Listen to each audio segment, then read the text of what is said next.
Bismillahirrahmanirrahim. Assalamu alaikum, dear students. This is Nasir from FES class 7th history, chapter number 3, the Delhi Sultanates, the lecture number 2nd of this chapter.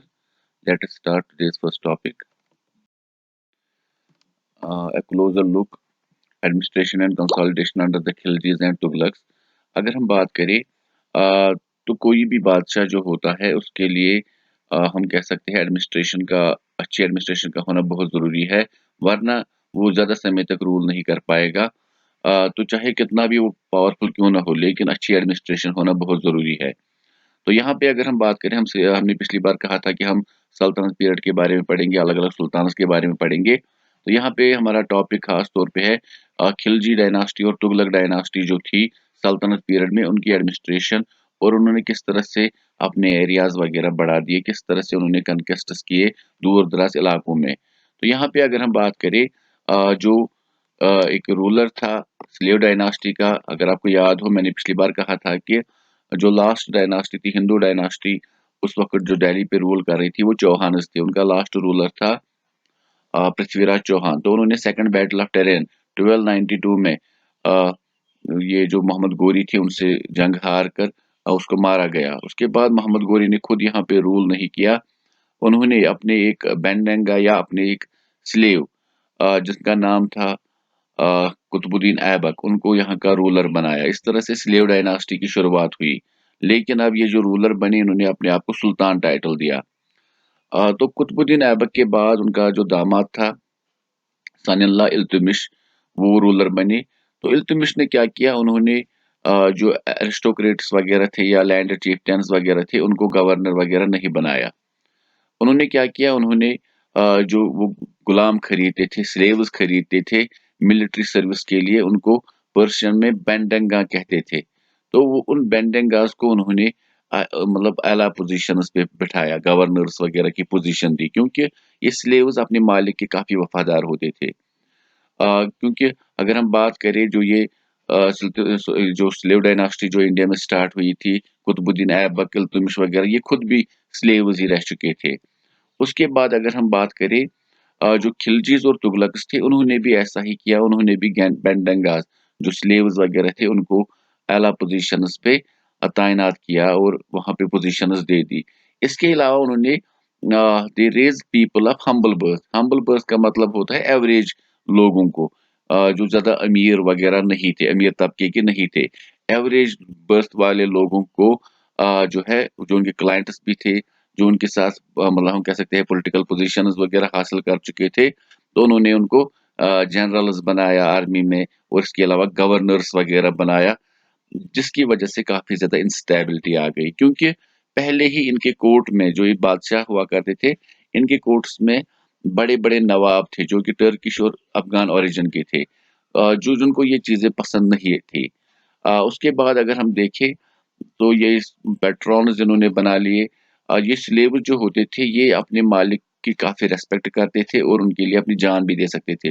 लेकिन जब उनका मालिक मरता था उसका बेटा वगैरह हायर बनता था, हायर का मतलब होता है उनका बेटा फिर रूलर बनता था, तो उसके उसके लिए उनकी रेस्पेक्ट उतनी ज्यादा नहीं होती थी, जिसकी वजह से काफी ज्यादा कॉन्फ्लिक्ट्स हुए और काफी ज्यादा डायनास्टीज फिर चेंज होने लगी। जैसे कि एग्जांपल दूंगा मैं खिलजी डायनास्टी की। तो खिलजी डायनास्टी की शुरुआत जो थी वो की थी जलालुद्दीन खिलजी ने।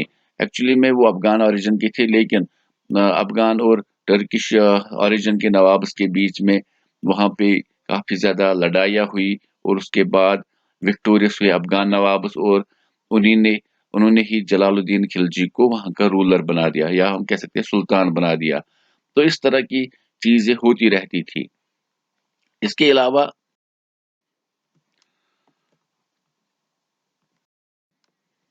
अगर हम यहाँ पे बात करें कि खिलजीज और तुगलक्स जो थे, जो उनको जिनका मतलब यहाँ पे कह सकते हैं मोनार्चिकल रूल चल रहा था, उन्होंने जो मिलिट्री कमांडर्स गवर्नर्स वगैरह चुने थे, उन्होंने उनको अलग अलग एरियाज दिए जिनको वो एकताज कहते थे। जिस तरह से हमारी कंट्री को अलग अलग स्टेट्स वगैरह में डिवाइड किया जाता है, इसी तरह से इन सुल्तानस ने जो खिलजी और तुगलक डायनास्टी की थे, इन्होंने अपनी जो सल्तनत थी उसको भी अलग अलग हिस्सों में डिवाइड किया था, जिसको वो इक्ताज बोलते थे। और जो इक्ताज का अब हेड होता था या गवर्नर होता था उसको इक्तदार बोलते थे या मुक्ति बोलते थे। उसकी ड्यूटी क्या होती थी? उसकी ड्यूटी ये होती थी मिलिट्री कैंपेन्स करना, उन इलाकों में लॉ एंड ऑर्डर मेंटेन करना जिन इलाकों में वो अब इक़्तिदार या मुफ्ती होते थे। और एक्सचेंज में क्या होता मतलब देना पड़ता था, अगर हम बात करें, एक्सचेंज में ये होता था कि उस इलाके का रेवेन्यू वगैरह अब यही इक़्तिदार कलेक्ट करते थे और उसके बाद उसी रेवेन्यू में से अपने फौज को सैलरी वगैरह वो देते थे।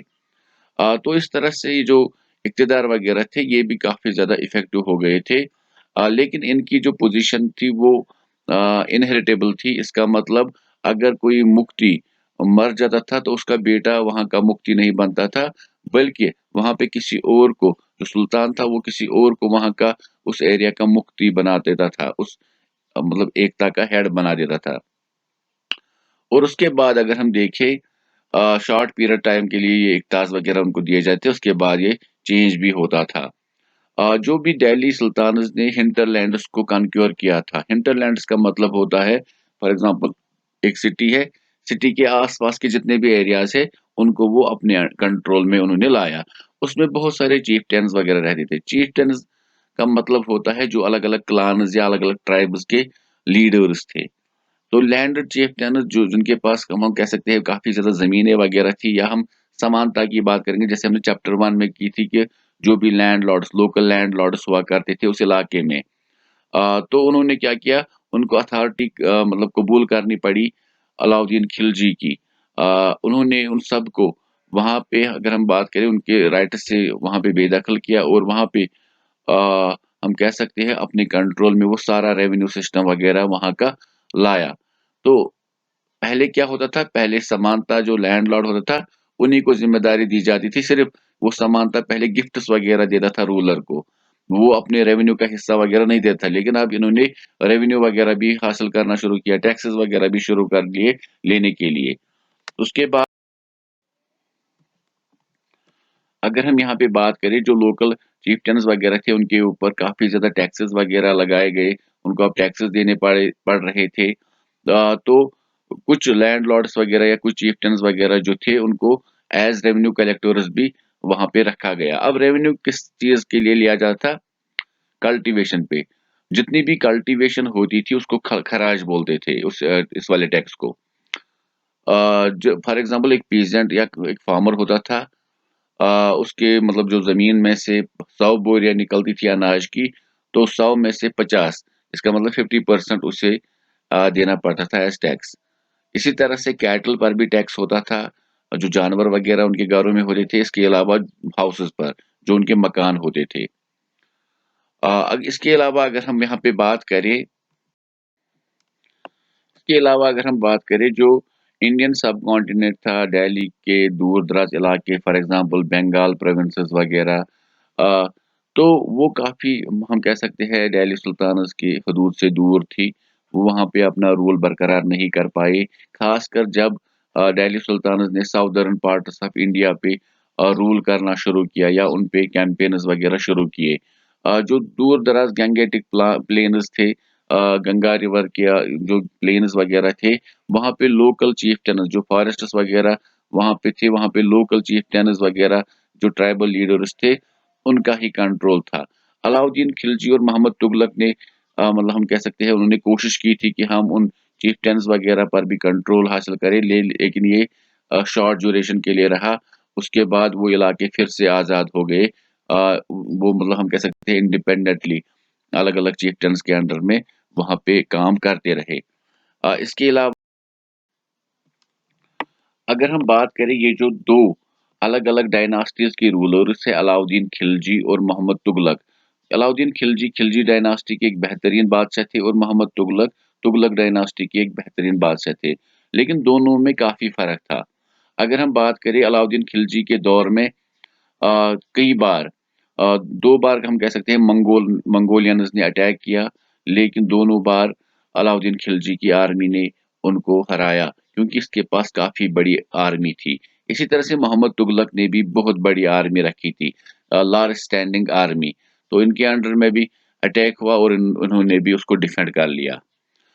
इसके अलावा अगर हम बात करें, अलाउद्दीन खिलजी ने क्या किया, उन्होंने एक नया गैरिसन टाउन बनाया। गैरिसन का मतलब होता है एक टाउन जिसमें किंग, उसकी फैमिली और इसके अलावा इर्द गिर्द के इलाकों में फौज तैनात की जाती है। लेकिन इन्होंने क्या किया, मोहम्मद तुगलक ने इन्होंने एक नया गैरिसन टाउन बनाया, जो ओल्डेस्ट सिटी वगैरह थी उसको इन्होंने खाली किया। एक्चुअली में मोहम्मद तुगलक ने काफ़ी एक्सपेरिमेंट्स किए, जिसकी वजह से उनके वो डिक्लाइन का बायस भी बने। ये काफ़ी अच्छे रूलर थे, लेकिन इनकी कुछ गलतियाँ थी।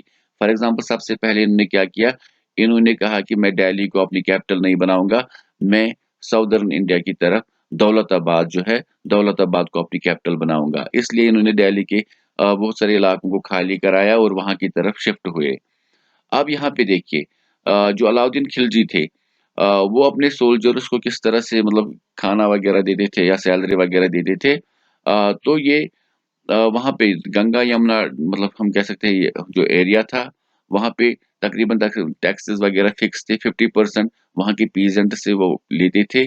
उसके बाद वो सोल्जर्स वगैरह में वो डिस्ट्रीब्यूट करते थे। तो यहाँ पे क्या होता था, अ, ये जो सेम एरिया था वहाँ पे वो मतलब हम कह सकते हैं टैक्स वगैरह लेते थे। उसी में से वो अपनी आर्मी को भी देते थे। मगर इतनी बड़ी आर्मी को सँभालना इसके लिए काफ़ी ज़्यादा मुश्किल हो गया।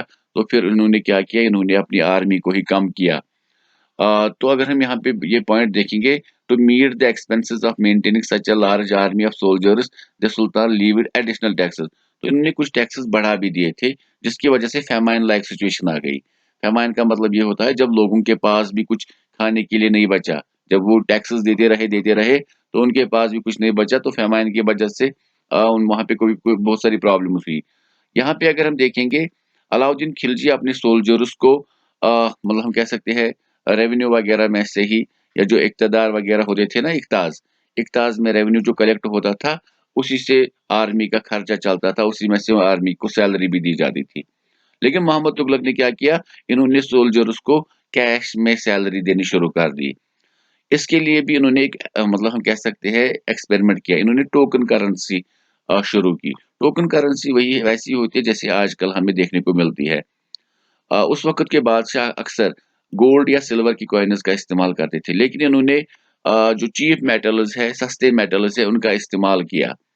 लेकिन वहाँ पे लोग काफ़ी ज़्यादा होशियार थे। उन्होंने क्या किया, उन्होंने गोल्ड और सिल्वर की कॉइन्स को छुपा के रखा और जो सस्ती कॉइन्स थी, सस्ते मेटल की कॉइन्स थी, उनका ही इस्तेमाल ज़्यादा करने लगे। लेकिन 14th सेंचुरी में आप ये समझिए, उस वक़्त लोग इस तरह की करेंसी को एक्सेप्ट करने के लिए तैयार नहीं थे।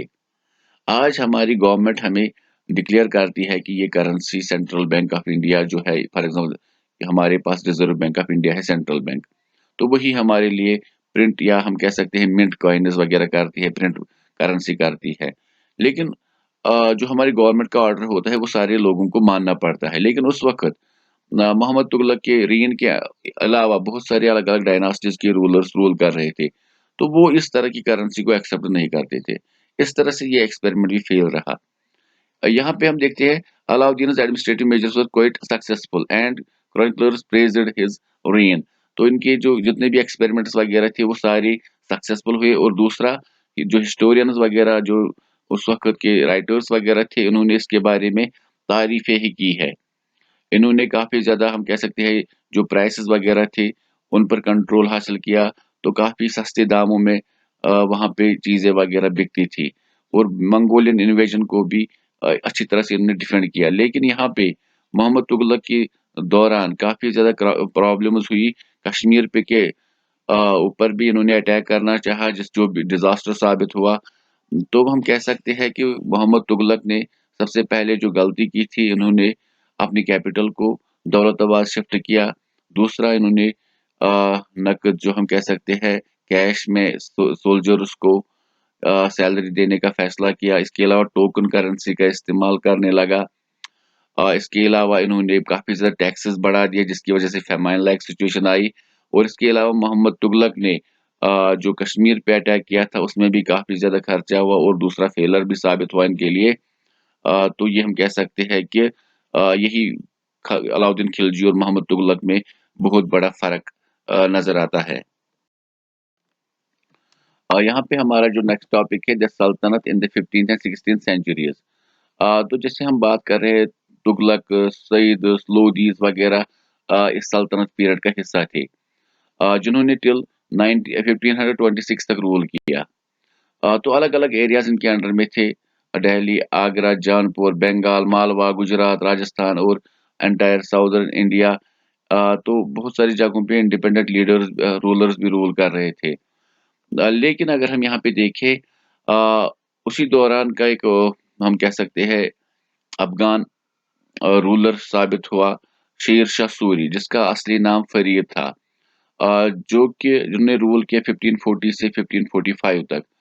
इन्होंने अपना कैरियर एक स्मॉल हम कह सकते हैं स्मॉल टेरिटरी जो बिहार के पास थी, वहाँ का एक मैनेजर था ये। तो उनको अपने अंकल ने उनको वहाँ पे अपॉइंट किया था। उसके बाद इन्होंने वहाँ पे इस तरह से अपनी फौज वगैरह तैयार की, बढ़ाई, और इन्होंने हुमायूं, जो कि बाबर के बेटे थे, जो मुगल डायनास्टी लोदीज के बाद स्टार्ट हुई, उनको हराया। जैसे मैंने पहले कहा, इन्होंने दिल्ली पे 1540 से 1545 तक रूल किया। लेकिन एक दिन ये अपने गन की सफाई कर रहे थे, तो उसमें से गोली चली, जो इसके मुंह के जरिए इसके सर में चली गई, जिसकी वजह से इनकी मौत हुई। तो इनकी जो डायनास्टी थी काफी मतलब कम समय तक रूल उन्होंने किया, लेकिन फिर भी हम कह सकते हैं कि इनका जो रूल था काफी ज्यादा प्रभावित हुआ, मतलब हम कह सकते हैं उस वक्त का बेहतरीन रूल इन्होंने किया। इन्होंने बंगाल से लेकर पाकिस्तान, जो आज का हमारे पास लाहौर पाकिस्तान है, वहां तक एक ग्रैंड ट्रंक रोड बनवाया। और जो हुमायूं का बेटा था अकबर, अकबर के लिए भी काफी ज्यादा एडमिनिस्ट्रेशन संभालनी आसान हो गई, क्योंकि इस तरह का मॉडल तैयार किया था शेर शाह सूरी ने। तो इसी के साथ ये चैप्टर कंप्लीट हुआ। तो इंशाल्लाह नई वीडियो के साथ फिर से हाजिर होंगे, तब तक के लिए स्टे सेफ, या अमान अल्लाह।